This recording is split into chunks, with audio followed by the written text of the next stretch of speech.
Welcome to Portugal, guys. Welcome to another video. We have been exploring the other side of the bridge, which is the main city of Porto, this morning. But it is a Sunday and we have made one big mistake because all the shops I want to shop at, the places I want to eat at, things I want to visit, it's all closed.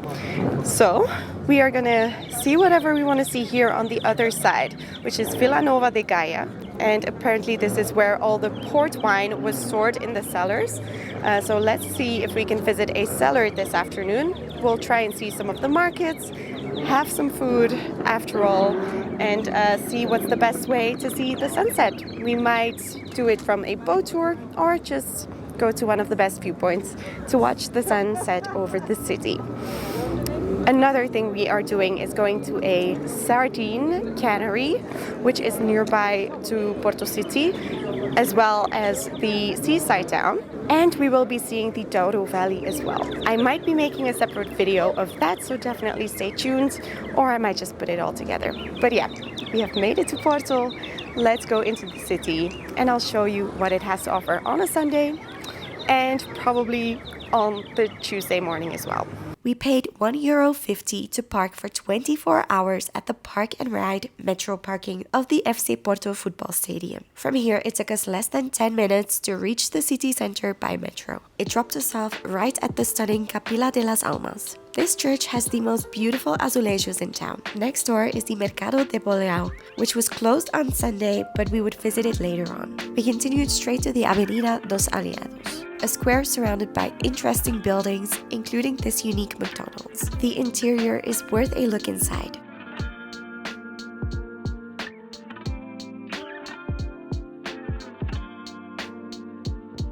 Next, we saw some fresh pastéis de nata being made on our way to the Clérigos Church. You can book in advance if you want to climb the 200 steps spiral staircase to the top of the tower to enjoy some amazing views over the city. From here, it's a short walk to the Livraria Lello. We didn't feel like paying and waiting just to see the iconic staircase, which we could see from the street anyways. From here, we walked by the beautiful Igreja dos Carmelitas and Igreja do Carmo on our way to the gardens of the Palacio de Cristal. This park has some of the best views over the Douro River.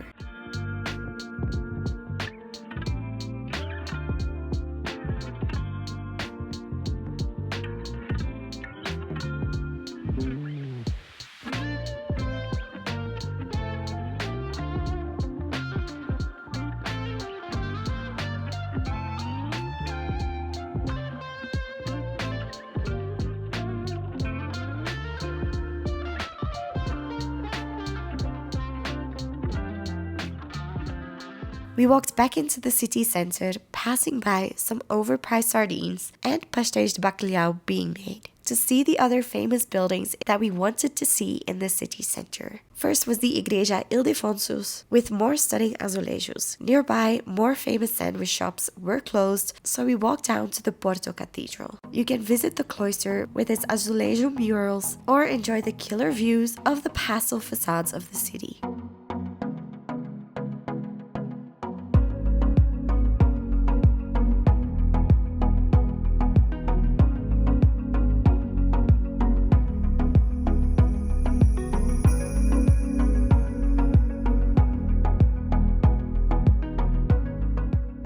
From here, we could see the Miradouro da Vitória and the Mercado Ferreira Borges. From there, you can walk along the Douro and the cute stands on the Ribeira river banks, but I wanted to cross the Dom Luís I Bridge along the highest part for the best views. This iconic bridge is hard to miss as it is huge and also the most recognizable element of Porto. You can walk across it from Porto to Vila Nova de Gaia, where you will find all the port cellars. The views did not disappoint. On the Porto side, you can take this cute tram to get up to the tallest crossing of the bridge, and on the other side, you can take the cable car. Across the bridge, we arrived in Vila Nova de Gaia. This small town across the river from Porto is famous for being the place where all the port cellars are located.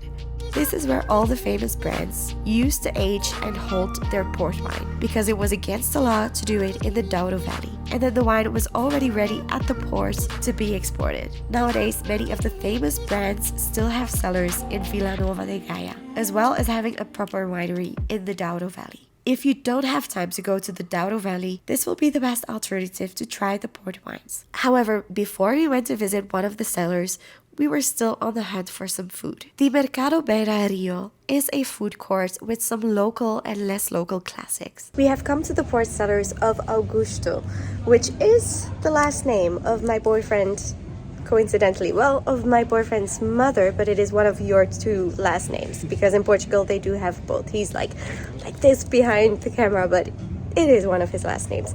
So we are going to have a tasting for 15 euros and a guided tour of the cellars as well. On the guided tour, we learned how port is produced, but more importantly, how it is aged, which makes all the difference in port. Only when the harvest and the production of a year is good enough, it will get permission to become a vintage. They will be bottled unfiltered, so it ages in the bottle, compared to the ones who don't get approval, which are kept on the barrels for longer and are then bottled together depending on their age. We tried 6 different ports and we loved the experience. Off we go with a bag full of ports. We got 2 of the 10 years aged port wines, which were not included in the tasting, but we did have a taster afterwards. And then if you bought the bottle, it would get deducted off of the price of your bottle, which was a great deal. That means we had a taster and we loved it so much. It's so caramelly. Really delicious. I thought the vintage ones taste just a bit much like regular red wine, a lot drier, but these ones are really good. We passed by some cool street art on our way back to the banks of the river. Here we bought some souvenir cups and enjoyed our port wine with a view. For as little as 15 euros, you can go on a sunset boat trip here.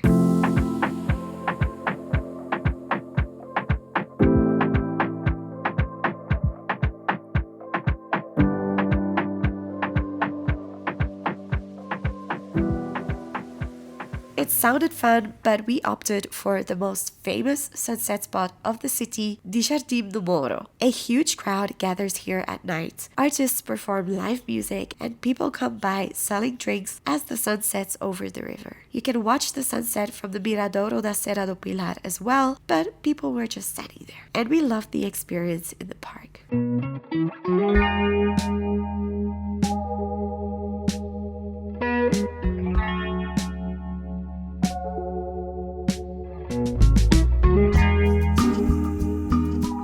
Once the sun had gone down, we took the metro back into town. Here, we expected to have the best francesinha of Porto and Bração. Though the sauce was good, it did not live up to the expectation of being stuffed with many meats. The filling was simply underwhelming. I feel like it was mostly just ham. The next day, we would continue our mission to find the best sandwich in Porto after our trip through the Douro Valley. We will share all about it in the next video. We have made it back to the city after a stunning day in the Douro Valley.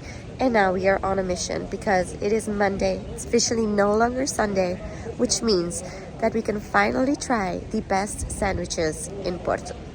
Here we go. We walked past the majestic cafe and the famous Mercado de Bolhao shop, which both look great but are just tourist traps. We then joined the people at the bar of Gazela to try their famous cachorrinho. This one was 100% worth the hype. The sausage in this local hot dog was unreal. We did not eat too much, however, because we knew that we hadn't had the best francesinha yet. So we headed to the popular Café Santiago to see if theirs lived up to the hype, which it did. No nonsense of fries on the side, more than just ham. In fact, it had lots of a similar sausage to the cachorrinho, which I loved, a decent cut of steak, and we also didn't take the shared portions, but went for one each, and I am so glad we did. All while watching FC Porto lose their game. Good morning, guys. It is now Tuesday, which means that we can, in fact, visit a few more things. Today, we are also going to Matosinhos, which is the seaside town. And there we will be going to a sardine cannery, a traditional one, see how all of that goes. We get to wrap our own tin and, of course, have some delicious seafood for lunch. We stayed at an affordable apartment in the heart of the city on the vibrant Santa Catarina street. We walked back down, passing by the Capilla de las Almas once again, which never got old. And finally, we could visit the Mercado de Bolhao. This traditional market got a makeover and is now a combination of craft stalls, stands with traditional foods and souvenirs, and I am a sucker for crafts. You can find great personalized souvenirs here. At the food section, of course, you can find overpriced sardines, but also some fresh seafood and great local products. For example, my boyfriend's favorite Portuguese sweets, Portuguese tapas bites called petiscos, and so much more. Everything here is beautifully presented. However, you can buy most of it next door at the Pinhais supermarket for a fraction of the price.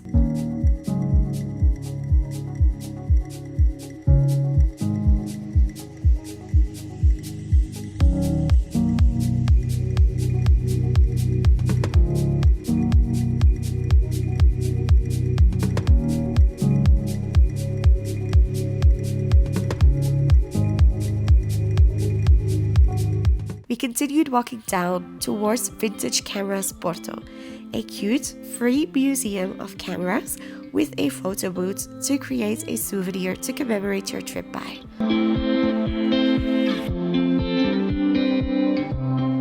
Our last stop in Porto was the Sao Bento station. Here the azulejos recount important Portuguese history. I think these were my favorite ones. It also houses Porto's TimeOut Market. This food court has an amazing selection of local and international food. However, we headed straight to Matosinhos for lunch. This seaside town, 15 minutes from the city, is known for its amazing seafood. Many restaurants offer it in their glass terraces, straight off the outdoor grill onto your plate. Said Papito was closed, so we ate at the Seafood for the Poor right next door. We started off with a Portuguese delicacy, which is usually quite expensive due to how hard to get they are. Gooseneck barnacles are filter-feeding crustaceans that live attached to rocks in the ocean. Not only are they quite rare, but the people harvesting them often risk their lives since they grow where the waves crash onto the rocks the hardest. As you can tell, I needed some time to get the hang of peeling them, but luckily my boyfriend is an expert, so he helped me out. I found the world's tiniest mussel on them. Then it was time to clean our hands as our main course was ready to be enjoyed. We went for the seafood rice pot to share, and it was full of clams, mussels, and shrimp. Truly delicious, and true to its name, our meal including drinks cost us little over 15 euros per person. We went for a walk along the beach, seeing the Marine Research and Sustainability Building, the statue dedicated to the lives lost at sea, and the Anemone and Fortress at the other end of the beach. From here we walked to the Pinhais Cannery. For over a century, this sardine factory has kept the traditional method of production alive. As the men of the town head out in the early hours to catch the best possible sardines, their women are at the factory going through every step of the canning process by hand. We started our guided tour in the old offices where we were told about the origin of the company and how things worked a century ago. They even had a doctor and daycare on site. After an elaborate introduction into the factory and the products, we got suited and booted to head into the factory to take a closer look at the process. Unfortunately, we came on a day that they did not get any fresh fish, probably because the weather was too bad at sea and the fishermen didn't go out, so all we saw was the ladies wrapping the tins. Yet we were shown every step of the process in depth through a video instead. It is truly incredible to see how much is done by hand.